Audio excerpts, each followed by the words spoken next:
Hello and welcome to Season 2, Episode 10 of Non-League to Legend. I'm Kev, and I've calmed down a little bit.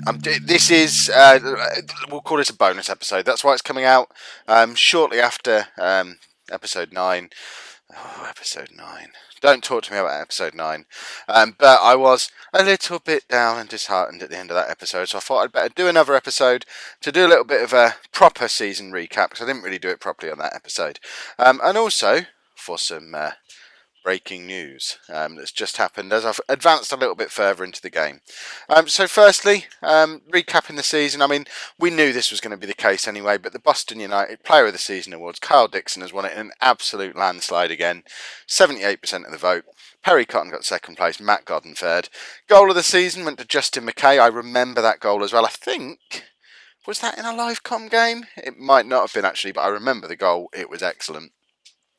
Signing of the season for the second season in a row went to a loan player. It was Jack Hartley last season. This season it was Colby Bishop, who came in on loan from Notts County. And for the second year in a row, young player of the season goes to Kyle Dixon. And there's our team of the season there. And I think that kind of says it all, because if we look at that, there's only two players who survived from the title. No, three players, sorry, if we include Hartley, who survived from the title-winning side of the season before. Carl Piergiani, Carl Dixon and Jack Hartley. Hartley didn't really play from Christmas onwards when we moved away from the 4-4-2. Team of the season is still the 4-4-2 though. Makes me think probably should have carried on playing that, or at least given it a go in that final run of games. It's alright saying that now, isn't it? Perry Cotton in at right back, Tom Field at left back, Jimmy Dunn alongside Piergiani at centre back, and Albinson in goal rather than Max Crocombe. I can't even remember his name. The goalkeeper we spent far too much money on. Midfield of Adam Meckie, who's already left the club. And then Tempest alongside Dixon with Hartley out wide. Then up front, alongside Colby Bishop, we've got Isaac Buckley, the free transfer lad who came in, I think, from Man City. Came in, scored a lot of goals. Will become a really good player, especially in the Conference North. I expect him to score a lot of goals next season. That was our season review then. Nothing more than a disappointment, really. I know we weren't expected to stay up. The media prediction had us finishing second bottom, so we did better than that. But it was a poor season. I'm really disappointed with it. We were knocked out of both of the cups really early, and to fall into the relegation zone on the midway through the last game of the season is just devastating. Match of the season was a 2-0 win against Altrincham back in October that I don't remember. I do remember the 6-1 drubbing by Maidenhead, and that was really the start of when things began to go really, really wrong, and you can see just how early our season started to fall apart. And we used 32 different players over the course of the season, which again kind of says it all. Joint 6th highest in the league. You can also see, and I forgot to take screenshots of this because I was grumpy, that the board requested a meeting to discuss my future. At that meeting, I was quite stroppy because they were quite mean, and basically the way that meeting has... The result of that meeting is that I have to get 9 points out of my next 5 games, or I'm going to get sacked, which isn't completely unrealistic in the Conference North, but the confidence is shot. At least half the team is going to have to go because of wage restrictions and contract expiries, so it's not a foregone conclusion that we can go straight into the Conference North, get back to winning ways, win 3 out of 5 games, and start pushing for promotion again. So the sack is on the horizon. So I've started looking for another job, and I've basically applied for every available job from League One down to Conference National. I'm not interested in just staying in the Conference North, which is obviously where Boston have been relegated back to. I want to at least be in the Conference National, if not higher. Crewe finished 23rd in League One. They did interview me, which was promising, but ended up hiring Lee Johnson. I also applied for jobs at a couple of other clubs. I can't remember. There was a few. Crewe was the only other interview I got, apart from at York City. And my interview at York City was successful. Now, disappointingly, I'm on £875 a week at Boston at the moment. Their initial offer has only come in at £650 a week. So there's been a lot of back and forth negotiation with the York City board. They finished 12th in the Conference National, so it would mean I wouldn't have to drop down to the Conference North again.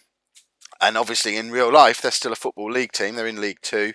They got relegated in game last season.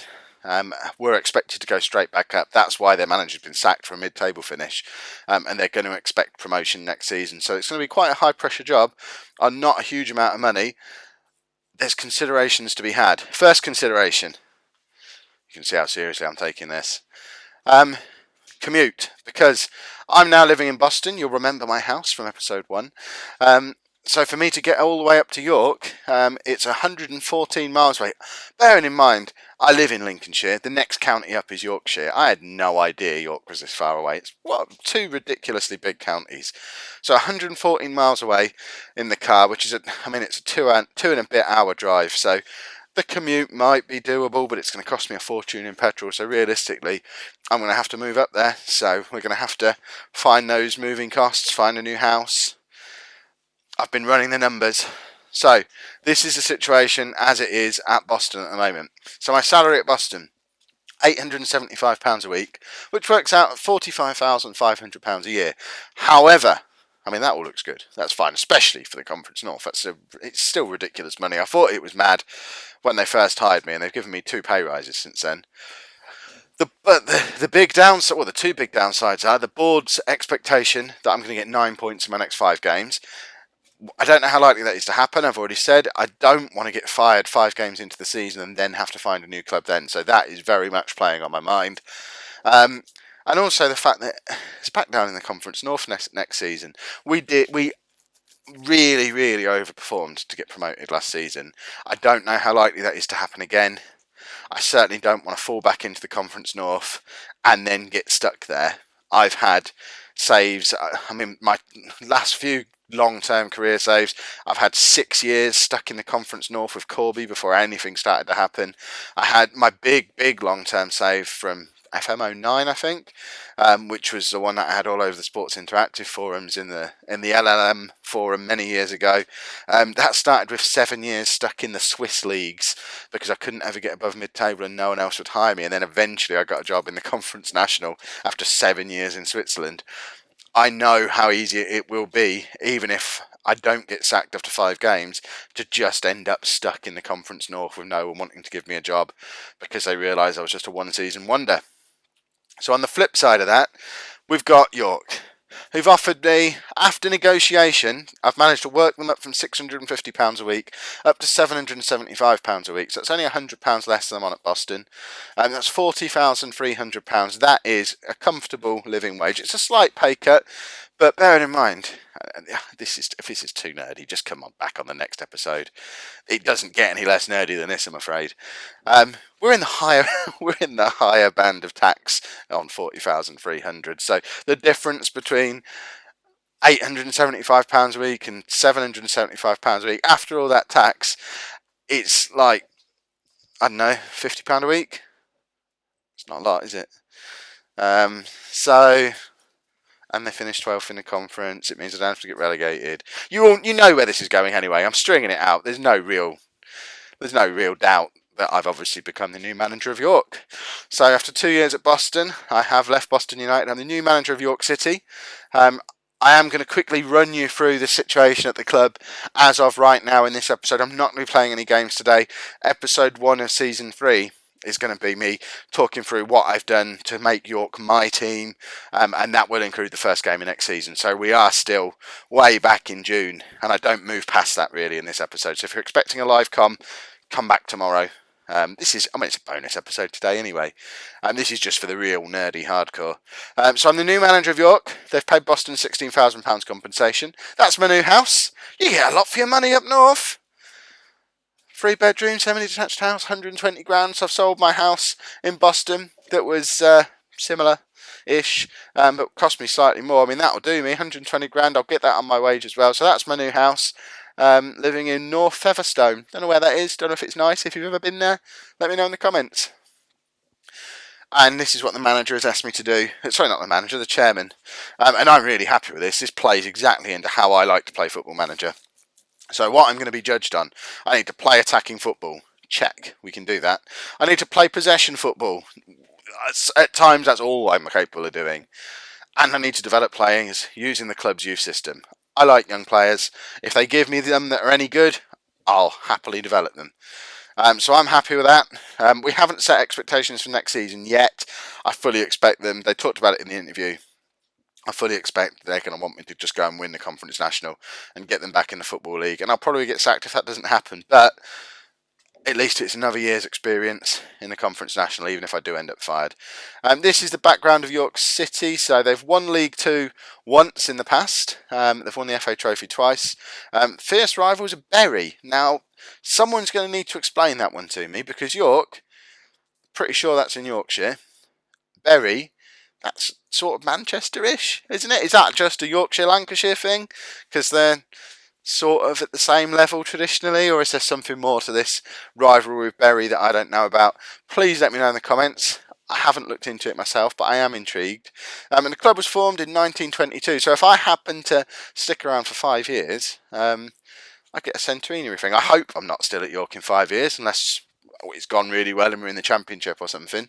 But it's always nice when you get the centenary thing tick over. I've not had that happen in Football Manager for years. Does it even still happen? I hope so. A little worrying that we've only got basic youth recruitment and average and adequate junior coaching when I'm expected to bring those players into the first team, but we'll figure something out. I don't know if it counts if I bring 15, 16-year-olds in, stick them in the under-18s for a few years and then play them. It probably does. They've spent time in our under-18s. And that's the team I'm inheriting. Now, on initial inspection, that's quite exciting because that is a good team. Strength in depth. All of those players are far better than anyone I had at Boston, and we only just got relegated. That's certainly a better squad of players than a 12th place finish in the Conference National would suggest. I'm particularly pleased to see Matt Breeze there. I'm a Peterborough fan in real life, and I remember him coming through our youth team. So it's good to have him. He's a 24-year-old, good right winger. A few of those are loan players. Adam Legstins, if that's how you say it, he's in on loan and he's the only goalkeeper at the club. So that's going to be an area we need to strengthen. Tom Young's the best striker, is also in on loan. And a lot of those players have contracts that are expiring within the next month. And currently, the wage budget is £16,000 a week and they're spending £20,000 odd a week. So I'm going to have to let a significant number of those players go. And not even by choice, I've already tried. I can't renew very many of the contracts. I've renewed all the ones I can for players I want to keep. But there's so many of these, they won't even let me offer sensible amounts to renew their contracts. So although it looks good on first inspection, there is going to be a significant rebuilding job that needs to go on. And that's the confirmation that they were in the Football League last season. They got relegated. They have spent, the last 3 or 4 years in the Football League in real life. Before that, they were lost in the wilderness of the Conference National for nearly 10 years. As a kid, I always remember them being a Football League club, League 1, League 2. But they did have a long time out the Football League, and I imagine there is fear around the club that that's all going to start off again if we don't get back up this season. So it's incredibly important. And that's where they finished. Or we finished, I suppose. 12th is a poor result for a team that's freshly relegated. But if you look at those points, you see just how tight Conference National was at the top, because York on 71 points, the playoff places, Bromley in 5th place, 76 points. There's only 5 points separating 5th and 12th.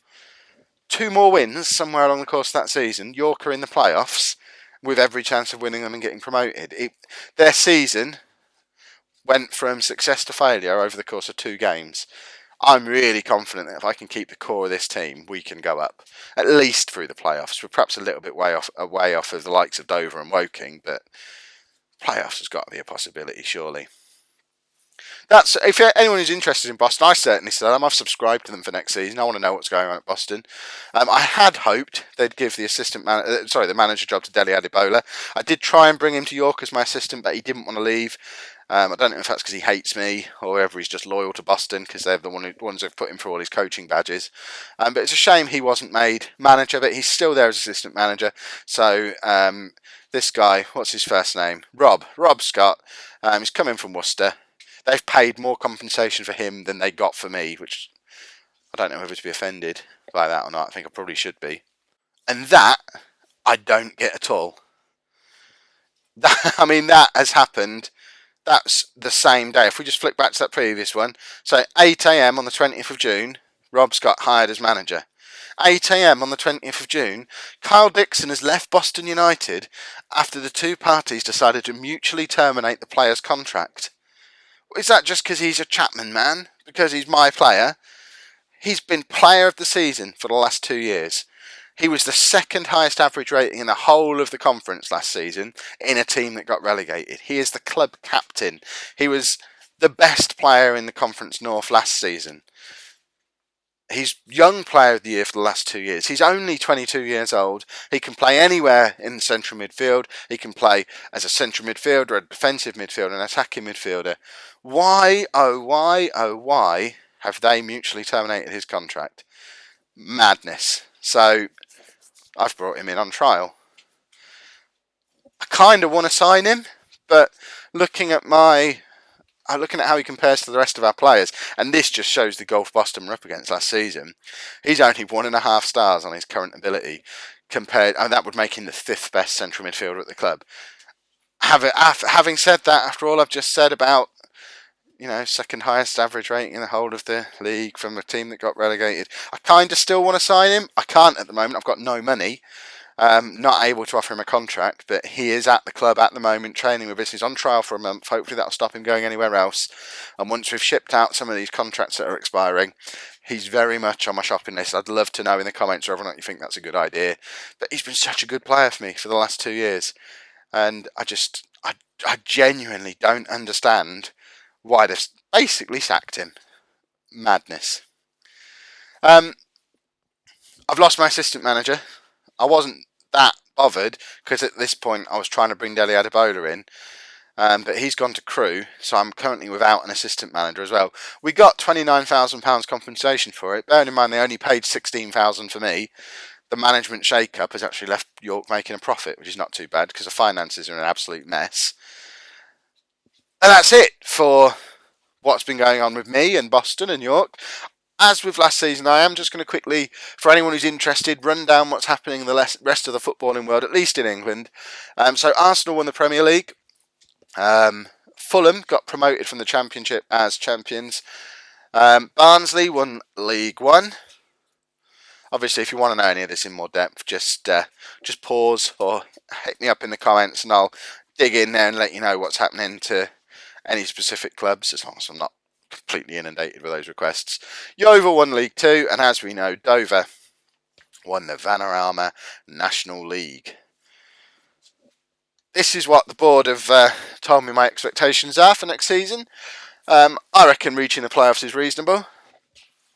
£16,000 wage budget, no transfer budget because there's no money at the club. The club's actually quite significantly in debt, which is another problem we've got to deal with. As you can see from the bottom of that screen, still currently spending £21,000 a week on wages, which is £5,000 over budget, which is why I'm still not able to sign any players. That's all going to change on the 1st of July, when there's going to be a lot of players leaving the club, and we can start bringing in some players, which I've got a shopping list, I have a short list, I know roughly who I want to bring in what positions. So in the next episode, tomorrow, you should see transfers coming in fairly early on in July. And that's your lot. So if you've enjoyed that video, I know there wasn't a live commentary in there, I apologise for that, but I thought if I did all that and then did all my signings and then did the first game of the season at York, that would be the longest episode ever. So interested to hear your thoughts.